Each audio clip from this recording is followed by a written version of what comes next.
Hi guys, welcome to the series of object-oriented programming using Python. So இந்த வீடியோவில் நம்ம என்ன பார்க்க போகிறோம்னா அதாவது class variables and class methods. So இது வரைக்கும் நம்ம என்ன பார்த்துருப்போம்னா நார்மலாக ஒரு கிளாஸ்க்குள்ள எப்படி மெத்தட் கிரியேட் பண்ணுறதுன்னு பார்த்துருப்போம் அண்ட் இன்ஸ்டன்ஸ் வேரியபிள் பார்த்துருப்போம். அந்த இன்ஸ்டன்ஸ் வேரியபிளை எப்படி மெத்தட்ஸ் எல்லாம் வச்சு ஆக்சஸ் பண்ணுறது அப்படிங்கிறத பார்த்துருப்போம். ஸோ இன்னைக்கு நம்ம என்ன பார்க்க போகிறோம்னா கிளாஸ் வேரியபிள், அதாவது ஒரு கிளாஸினுடைய வேரியபிள் அடுத்ததாக ஒரு கிளாஸ்க்கான மெத்தட். ஸோ அது என்ன அப்படிங்கிறத நம்ம இன்னைக்கு பார்க்கலாம். ஸோ ஃபர்ஸ்ட் ஆஃப் ஆல் நான் இங்கே வச்சிருக்க எக்ஸாம்பிள் பார்த்தீங்கன்னா இன்ஸ்டன்ஸ் வேரியபிளுக்கானது. ஸோ இன்ஸ்டன்ஸ் வேரியபிள்னா என்ன அப்படின்னா ஒரு ஆப்ஜெக்டுடைய வேரியபிள். அதாவது இங்கே நான் ஒரு கன்ஸ்ட்ரக்டருக்குள்ளே ஒரு இன்ஸ்டன்ஸ் வேரியபிள் கிரியேட் பண்ணியிருக்கேன், நேம் அப்படின்ற ஒரு வேரியபிள். அந்த நேம் அப்படின்றது என்னன்னா ஒரு ஆப்ஜெக்டுடைய வேரியபிள். இங்கே நான் அரவிந்த் அப்படின்ற ஒரு வேல்யூ பாஸ் பண்ணுறேன் ஸ்டூடெண்ட் ஒன்னுக்கு அப்படின்னா அது ஸ்டூடெண்ட் ஒன்னுடைய name. So student one dot நேம்னா அது வந்து அந்த ஆப்ஜெக்ட்டுக்கான நேம். இதே ஸ்டூடெண்ட் டூ டாட் நேம்னா அது அந்த ஆப்ஜெக்ட்டுக்கான நேம். ஸோ இங்கே பார்த்தீங்கன்னா இந்த அரவிந்த்ன்ற வேல்யூ வந்து ரெண்டு ஆப்ஜெக்ட்டுக்கோ இல்லை அந்த கிளாஸில் இருக்க எல்லா ஆப்ஜெக்ட்டுக்குமோ காமனானது கிடையாது. அது வந்து அந்த ஆப்ஜெக்ட்டுக்கான வேல்யூ. ஸோ அதை தான் இங்கே செல்ஃப்ன்றதே ரெஃபர் பண்ணுது. செல்ஃப்ன்றது இப்போ self dot name equal to first இதில் அரவிந்த் அப்படின்னா அங்கே வந்து ஸ்டூடெண்ட் ஒன்னுக்கு அந்த நேம். இப்போ self dot name equal to ராகுல் அப்படின்னா ஸ்டூடெண்ட் டூவுடைய நேம். ஸோ இந்த மாதிரி ஒரு கிளாஸில் நம்ம மல்டிபிள் ஆப்ஜெக்ட்ஸ் கிரியேட் பண்ணுறப்போ ஒவ்வொரு ஆப்ஜெக்ட்டுக்கும் யூனிக்கான வேல்யூ நம்ம கொடுக்கணும்னா அதுக்கு நம்ம இன்ஸ்டன்ஸ் வேரியபிள் யூஸ் பண்ணுவோம். ஸோ இப்போ நம்ம கிளாஸ் வேரியபிள்னா என்னன்னு பார்க்கலாம். ஸோ இங்கே பார்த்துக்கோங்க, நான் ஸ்டூடெண்ட் அப்படின்ற ஒரு கிளாஸ் கிரியேட் பண்ணியிருக்கேன். அதுக்குள்ளே எனக்கு ஸ்டூடெண்ட் ஒன்று ரெண்டு ஆப்ஜெக்ட்ஸ் இருக்காங்க, அதாவது ரெண்டு ஸ்டூடெண்ட்ஸ் இருக்காங்க.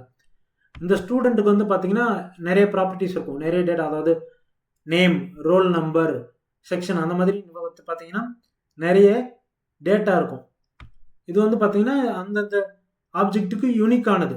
இப்போ நேம்னு பார்த்தீங்கன்னா எல்லா ஸ்டூடெண்ட்டுக்குமே யூனிக்காக ஒரு நேம் இருக்கும். ரோல் நம்பர்னா எல்லா ஸ்டூடெண்ட்டுக்குமே யூனிக்கான ஒரு ரோல் நம்பராக இருக்கணும். ஸோ இப்போ நம்ம இன்னொரு வேரியபிள் எடுக்க போகிறோம். அந்த வேரியபிள் என்னன்னா இந்த ஸ்டூடெண்ட்ஸ்லாம் படிக்கிற ஒரு காலேஜ் நேம்னு எடுத்துக்கலாம், இல்லை ஸ்கூல் நேம்னு எடுத்துக்கலாம். ஸோ இங்கே நான் வந்து self dot college equal to ஒரு காலேஜ் நேம் கொடுத்துக்கிறேன், ஏபிசின்னு ஒரு காலேஜ் கொடுத்துக்கிறேன். ஸோ இப்போ எனக்கு இந்த கிளாஸில் வந்து ஒரு 100 ஸ்டூடெண்ட்ஸ் இருக்காங்க அப்படின்னா அந்த 100 ஸ்டூடெண்ட்ஸ்க்கும் நான் வந்து ஒரு வேல்யூஸ் பாஸ் பண்ணுறப்ப ஏபிசின்னு நான் வந்து ஒவ்வொரு ஸ்டூடெண்ட்டுக்கும் நான் பாஸ் பண்ணுவேன். ஏன்னா நம்ம வந்து எப்படி கன்சிடர் பண்ணிக்கலாம்னா இந்த 100 ஸ்டூடெண்ட்ஸுமே ஒரே காலேஜில் இருக்காங்க, ஸோ இந்த 100 ஆப்ஜெக்ட்ஸுமே ஒரே கிளாஸ்க்கு இருக்காங்க அப்படின்னு யோசிச்சுட்டோன்னா இப்போ நான் இதே வந்து வேல்யூ இப்போ self dot name equal to நேம்ன்ற மாதிரி நான் வந்து self dot college equal to காலேஜ்னு இங்கே வந்து நான் ப்ராக்கெட்டுக்குள்ளே காலேஜ்னு கொடுத்தேன் அப்படின்னா ஸோ இங்கே ஒவ்வொரு ஸ்டூடெண்ட்டுக்கும் நான் நேமை வேல்யூவாக பாஸ் பண்ணுற மாதிரி நான் அந்த 100 ஆப்ஜெக்ட்டுக்குமே நான் வந்து காலேஜ் நேம் ஏபிசின்றதை நான் ஒரு வேல்யூவாக பாஸ் பண்ணணும். ஸோ அது வந்து பார்த்தீங்கன்னா நம்மளுக்கு டைம் வேஸ்ட்.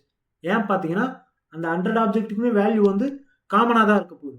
இதே நேமோ ரோல் நம்பரோ வந்து காமனாக இருக்க போகிறதில்ல, யூனிக்காக இருக்க போகுது. ஆனால் இந்த மாதிரி காலேஜ், ஸ்கூல், ஒரு பேங்க் நேம், இப்போ பேங்க்கில் வந்து 10 எம்ப்ளாயிஸ் ஒர்க் பண்ணுறாங்க அப்படின்னா அந்த எம்ப்ளாய்க்கு தனித்தனி ஐடி இருக்கும். ஆனால் வந்து அவங்க வேலை பார்க்குற பேங்க் நேம் வந்து ஒரே நேம் தான். ஸோ அந்த மாதிரி இருக்கிறப்போ நம்ம வந்து இந்த வேரியபிளை எப்படி கிரியேட் பண்ணோம்னா அது ஒரு ஆப்ஜெக்ட் ரெஃபரன்ஸ் யூஸ் பண்ணி கிரியேட் பண்ணாமல் அது ஒரு கிளாஸ் வேரியபிளாக நம்ம கிரியேட் பண்ணலாம். ஸோ அது எப்படி கிரியேட் பண்ணலான்னா இங்கே வந்து சேம் நான் காலேஜ்னு ஒரு வேரியபிள் கிரியேட் பண்ண போகிறேன். நான் எங்கே கிரியேட் பண்ண போகிறேன்னா அது எந்த ஒரு மெத்தடுக்குள்ளேயும் கொடுக்காம தனியாக வெளியே ஒரு வேரியபிளாக நான் கிரியேட் பண்ண போகிறேன். ஸோ இந்த கன்ஸ்ட்ரக்டரும் பார்த்தீங்கன்னா ஒரு மெத்தட் தான். ஸோ நான் அதுக்குள்ளே கிரியேட் பண்ணாமல் தனியாக நான் ஸ்டூடெண்ட் கிளாஸ்க்கு உள்ள காலேஜ் ஈக்குவல் டு ஏபிசி அப்படின்னு ஒரு வேரியபிள் கிரியேட் பண்ணிடுறேன். ஸோ இப்படி நான் கிரியேட் பண்ணும்போது என்ன ஆகும்னா இந்த வேரியபிள் வந்து எல்லா ஆப்ஜெக்ட்டுக்குமே காமன். ஸ்டூடெண்ட் ஒன்னுடைய காலேஜும் இதுதான், ஸ்டூடெண்ட் டூ உடைய காலேஜும் இதுதான். ஸோ இதை நம்ம இன்னும் டீட்டெயிலாக பண்ணால் எக்ஸ்பிளைன் பண்ணலாம். இப்போ நான் வந்து print student one dot name. So இதே நான் வந்து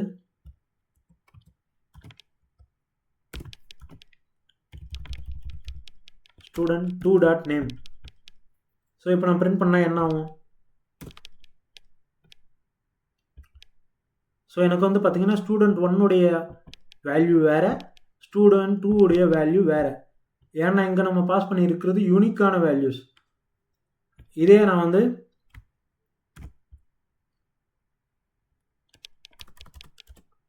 ஸ்டூடெண்ட் 1 டாட் காலேஜ்னு கொடுக்குறேன்.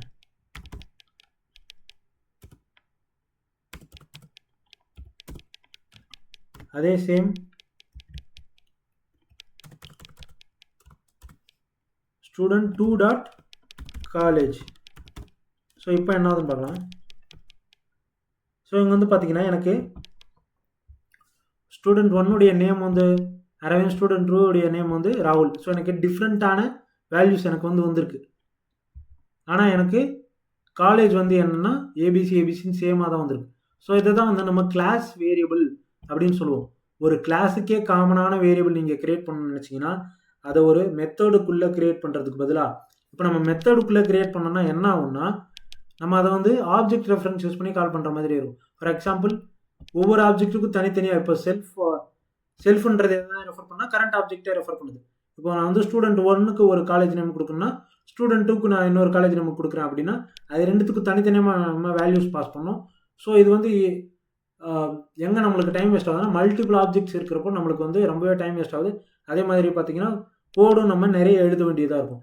ஸோ இதை நம்ம கிளாஸ்க்குள்ளே ஒரு காமனான வேரியபிளாக நம்ம கிரியேட் பண்ணுறோம். ஒரு கிளாஸ் வேரியபிளாக ஒரு வேரியபிளை கிரியேட் பண்ணிட்டோம் அப்படின்னா அந்த வேரியபிளை எல்லா ஆப்ஜெக்ட்டுக்குமே நம்ம யூஸ் பண்ணிக்கலாம். ஸோ இது என்ன புரிகிற மாதிரி சொல்லணும். ஃபார் எக்ஸாம்பிள் ஒரு கிரிக்கெட் டீம் எடுத்துக்கிட்டிங்கன்னா அந்த கிரிக்கெட் டீமில் 11 மெம்பர்ஸ் இருப்பாங்க. அந்த 11 மெம்பர்ஸ்க்குமே தனித்தனி நேம் இருக்கும், தனித்தனி ஜெர்சி நம்பர், தனித்தனி ஐடி அந்த மாதிரி இருக்கும். ஆனால் நீங்கள் டீம் நேம்னு எடுத்துக்கிட்டிங்கன்னா இப்போ இந்தியன் டீம்னா அந்த 11 பேருக்குமே டீம் நேம் வந்து இந்தியா தான். ஸோ அந்த இந்தியான்ற டீம் நேம் வந்து நம்ம ஒரு கிளாஸ் வேரியபிளாக கிரியேட் பண்ணிக்கலாம்.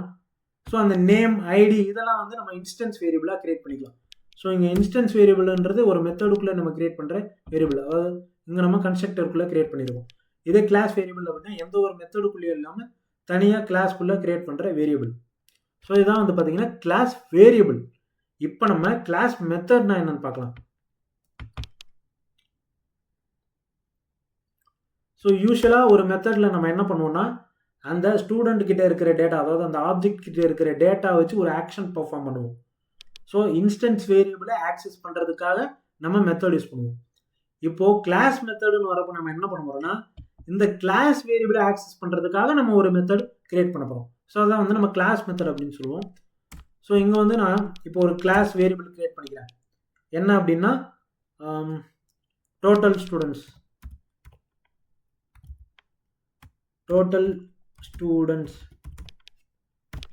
Equal to 0. ஸோ இனிஷியலாக எனக்கு வந்து டோட்டல் ஸ்டூடெண்ட்ஸ் வந்து 0வாக இருக்குது.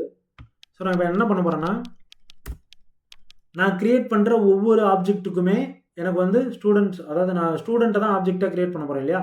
ஸோ அப்படி நான் கிரியேட் பண்ணுற ஒவ்வொரு ஸ்டூடெண்ட்டுக்குமே எனக்கு வந்து டோட்டல் நம்பர் ஆஃப் ஸ்டூடெண்ட்ஸ் வந்து எனக்கு இன்க்ரீஸ் ஆகணும். ஸோ அதுக்கு நம்ம என்ன பண்ண போகிறோன்னா ஸோ யூஸ்வலாக நம்ம என்ன கொடுப்போம், ஒரு வேரியபிள் ஆக்சஸ் பண்ணால் செல்ஃப் டாட் நேம் இல்லை self dot this or that எதுன்னு கொடுப்போம். நம்ம வந்து செல்ஃப் யூஸ் பண்ணுவோம். ஏன்னா அந்த செல்ஃப்ன்றது ஆப்ஜெக்டை ரெஃபர் பண்ண போகுது. ஆனால் இங்கே நம்ம மாடிஃபை பண்ண போகிற வேரியபிள் வந்து ஒரு கிளாஸ் வேரியபிள். அந்த கிளாஸ் வேரியபிள் எப்படி ஆக்சஸ் பண்ணால் அந்த கிளாஸினுடைய நேம் வச்சு நம்ம ஆக்சஸ் பண்ணணும். ஸோ செல்ஃபுக்கு பதிலாக நம்ம வந்து அந்த கிளாஸினுடைய name, so student dot total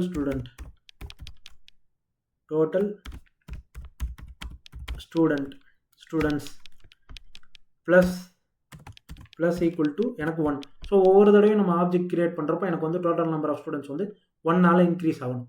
அதனால் ஸோ இங்கே பார்த்துக்கோங்க அந்த வேரியபிள் நான் எப்படி ஆக்சஸ் பண்ணுறேன்னா ஒரு கிளாஸ் வேரியபிளை கிளாஸ் நேம் வச்சு நம்ம ஆக்சஸ் பண்ணணும். ஸோ ஸ்டூடெண்ட்ன்றது என்னுடைய கிளாஸ் நேம், இது வந்து என்னுடைய கிளாஸ் வேரியபிள். அதனால் நான் student dot total students equal to 1 அப்படின்னு போட்டிருக்கேன்.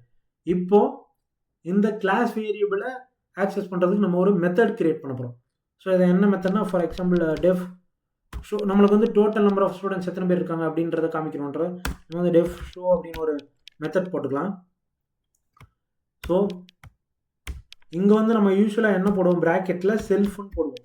ஸோ இதை இப்போ நான் போட்டுக்கிறேன், ஃபர்தராக நான் வந்து எக்ஸ்பிளைன் பண்ணுறேன். ஸோ நம்ம வந்து இப்போ பார்த்தீங்கன்னா டோட்டல் ஸ்டூடெண்ட்ஸ் வந்து பிரிண்ட் பண்ண போகிறோம். ஸோ அதுக்காக பிரிண்ட் total students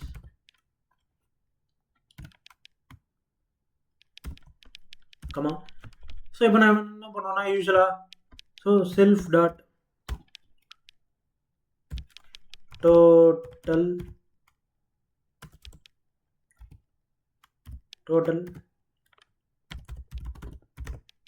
ஸ்டூடெண்ட்ஸ் இப்படி நம்ம கொடுப்போம். ஸோ இப்படி கொடுக்குறப்ப என்ன ஆகுதுன்னா நம்மளுக்கு வந்து இந்த செல்ஃப்ன்றது என்னது கரண்ட் ஆப்ஜெக்டை ரெஃபர் பண்ணக்கூடியது. ஆனால் இங்கே வந்து நம்ம என்ன பண்ண போகிறோம்னா ஒரு கிளாஸ் வேரியபிள் தான் நம்ம வந்து ரெஃபர் பண்ண போகிறோம். நம்ம வந்து ஏன்னா இது எல்லா ஆப்ஜெக்ட்டுக்குமே காமனான ஒரு வேல்யூ. இவங்க வந்து ஒவ்வொரு தடவையும் ஒவ்வொரு ஆப்ஜெக்டுக்கான வேல்யூவாக இது வந்து இருக்க போகிறதில்ல. ஸோ எல்லா ஆப்ஜெக்ட்டுக்குமே காமனான வேல்யூ தான். ஸோ அதனால் இந்த செல்ஃப்ன்றதை எடுத்துகிட்டு கிளாஸ் வேரியபிளை ரெஃபர் பண்ணுறதுக்காக நம்ம CLS அப்படின்ற ஒரு வேர்டை கொடுக்குறோம். ஸோ இங்கே செல்ஃப் என்ன பண்ணுதோ அதுதான் எங்கள் கிளாஸும் பண்ணுது. ஸோ செல்ஃப்ன்றது என்ன இன்ஸ்டன்ஸ் வேரியபிளுக்காக நம்ம யூஸ் பண்ணுறோம். இதே கிளாஸ்ன்றது ஒரு கிளாஸ் வேரியபிளுக்காக நம்ம யூஸ் பண்ணுறோம். ஸோ அவ்வளோதான். இது வந்து கிளாஸ் வேரியபிளை ரெஃபர் பண்ண போகுது. அவ்வளோதான். ஸோ அதே மாதிரி இங்கேயும் CLS so class dot total students அப்படிங்கும்போது எனக்கு இங்கே ஒவ்வொரு தடையும் நம்ம எத்தனை ஆப்ஜெக்ட் கிரியேட் பண்ணுறோமோ ஸோ அத்தனை வாட்டி எனக்கு இங்கே ஆட் ஆகி டோட்டல் நம்பர் ஆஃப் ஸ்டூடெண்ட்ஸ் வந்து எனக்கு வரும். ஸோ இப்போ நான் இந்த மெத்தடை கால் பண்ண போகிறேன். யூஸ்வலாக நம்ம எப்படி மெத்தடை கால் பண்ணோம்னா ஆப்ஜெக்ட் வச்சு கால் பண்ணுவோம். So student 1 dot display, student 2 dot show அந்த மாதிரி. ஆனால் இங்கே வந்து நமக்கு கால் பண்ண போகிறது ஒரு கிளாஸுடைய மெத்தட். அதனால் நம்ம அந்த கிளாஸோட நேம் வச்சு கால் பண்ண போகிறோம். ஸோ ஸ்டூடெண்ட் பார்த்தீங்கன்னா S caps student dot show. இப்போ பார்த்தீங்கன்னா எனக்கு என்ன அவுட்புட் வரும். ஸோ டோட்டல் ஸ்டூடெண்ட்ஸ் வந்து எனக்கு 2. ஸோ இன்றைக்கி நம்ம என்னெல்லாம் பார்த்துருக்கோம்னா கிளாஸ் வேரியபிள்னா என்ன, கிளாஸ் மெத்தட்னா என்ன. ஸோ இருக்கிற ஆப்ஜெக்ட்டுக்கெல்லாம் காமனாக நம்ம ஒரு வேரியபிள் கிரியேட் பண்ணுறோம் அப்படின்னா அது வந்து அந்த கிளாஸ்க்கே காமனான வேரியபிள், அதை கிளாஸ் வேரியபிள் அப்படின்னு சொல்லுவோம். அதே மாதிரி அந்த கிளாஸ் ஆக்சஸ் பண்ணுறதுக்காக ஒரு இன்ஸ்டன்ஸ் வேரியபிளை ஆக்சஸ் பண்ணுறதுக்காக இல்லாமல் அந்த கிளாஸ் வேரியபிளாக ஆக்சஸ் பண்ணுறதுக்காக நம்ம யூஸ் பண்ணுற மெத்தட் தான் வந்து கிளாஸ் மெத்தட். So thank you.